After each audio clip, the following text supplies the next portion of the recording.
All right. Hey, it's Matt Sandsworth with the Oregon Fly Fishing Blog. Barry Christensen with Oregon Fly Fishing Blog. We're here with... My name is Brian O'Keefe. All right. And we're here to ask Brian a few questions. He's here talking about Cuba today. So, fishing in Cuba, first question is, how do you get there from the U.S.? How do you know I've been there? Well, you see, I got a cool deal. I got a really cool deal because I go as either a writer or journalist with a press pass, and so it's totally legit.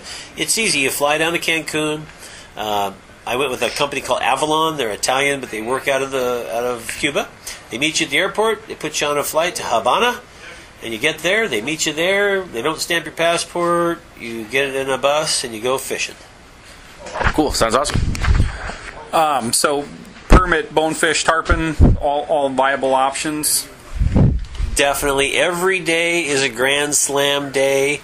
Every day you'll see tailing permit. That's the name of the game. You get your permit, you can get a Grand Slam. And like I said earlier, you can. Once you get your permit, you catch the bonefish on your back cast, and then go look for tarpon. And even if you catch your permit late, and you only have 20 minutes of light, you can get your bonefish, and then the guides know little honey holes where you can just throw into the mangrove and get a tarpon almost immediately. It may not be a giant 80, 90, 100 pounder, but it'll be your Grand Slam. So this has been covered in what publications so far? Because I know you've kind of been working the publications with this. Yeah, I've seen a little flurry of activity for publicity on Cuba. The New Fly Fisherman has a big article by Jeff Mueller, who left Fly Fisherman, now works for the Drake. And I bumped into him, and we fished together at Tortuga, which is a floating lodge in the Jardín de la Reina area, the Garden of the Queen, southern Cuba. And there's been quite a few articles, blog postings on Cuba, and I think it's just part of the whole easing of the embargo. Things are starting to mellow out with American-Cuban relations. Snook options as well, to get off the politic aspect of it. I know. I was really proud of that last paragraph. I did pretty good. You did. That was awesome. There are snook. There's not a lot of snook. I think primarily in the area that I was, there's not enough fresh water. There's a lot of little islands. There's some big islands, but they're pretty salty. They have little estuaries. They have lagoons. And the guides know a couple, again, kind of a honey hole, where they can get a snook if you want your super Grand Slam. Cool. Super cool. Super Grand Slam. So the hot fly was the Avalon shrimp. Can you talk a little bit about that, what that was? Yeah.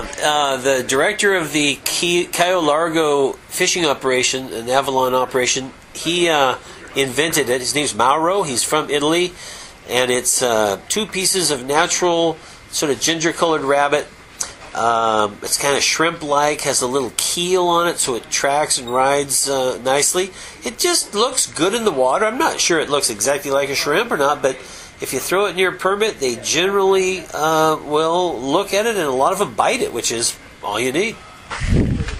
So we kind of talked about this earlier, but for those of us in the viewing public, if you were a family guy and showing up to Cuba, say with the wife and a couple kids, stuff for them to do and safety aspects of it, I mean, all those things pretty squared away there? Or yeah, I would say Cuba is quite safe, especially with an outfit like Avalon that kind of takes you by the hand.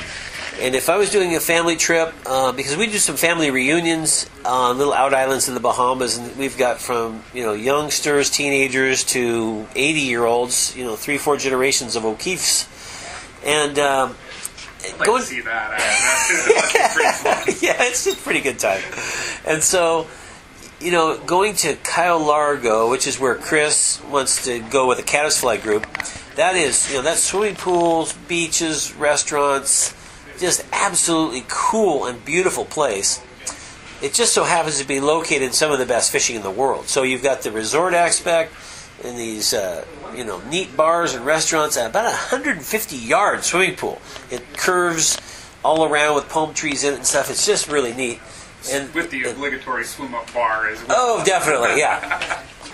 And, swim up, dog paddle out. But, you get up in the morning, have a beautiful breakfast, jump in a flats boat, and just have a blast fishing all day. Cool. So, talk to me a little bit about something you mentioned earlier, that Cuba's kind of like the savings bank for our ecosystems in the Caribbean.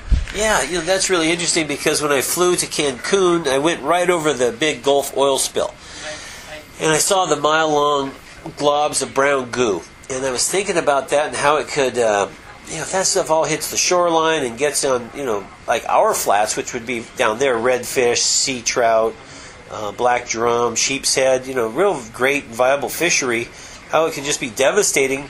Yet when I went from Cancun to Havana, we were out of that oil, the path of the oil, and I saw hundreds and hundreds of sea turtles, thousands of oceanic birds, all the migratory birds like osprey and stuff that come from the States, and then thousands of tarpon, permit tailing everywhere, bones that were just thick. I kind of thought of the whole country of Cuba is almost sort of like a reserve or a preserve that could help us if we, have problems in Texas, Louisiana, Florida, anywhere in the Gulf. It's kind of nice to know that just offshore ways is a huge reserve of natural resources. So you mentioned in the presentation a little bit about doing some point and shoots that you really like. Can you talk a little bit about those cameras? Yeah, I'm a big believer in point and shoot cameras. I use two. One of them has underwater capability, and that's the Olympus Tough. And it takes pretty darn good pictures, but because it has a little cover over the lens to keep it waterproof, you lose a little bit of quality, especially in low light. But you can go onto a flat, a steelhead river, a lake, and hold it real still and get really quite nice underwater photos with an inexpensive camera. And then for above water, I really like the new Panasonic Lumix. It's a whole system of cameras, and they're moderately priced. They're not cheapies, but they're not super expensive, but they're 12 megapixels, super tack sharp Leica lenses, and for a great above water camera, it's hard to beat. All right. Well, thanks, Brian. Thanks for coming out. Always a pleasure. Go Ducks.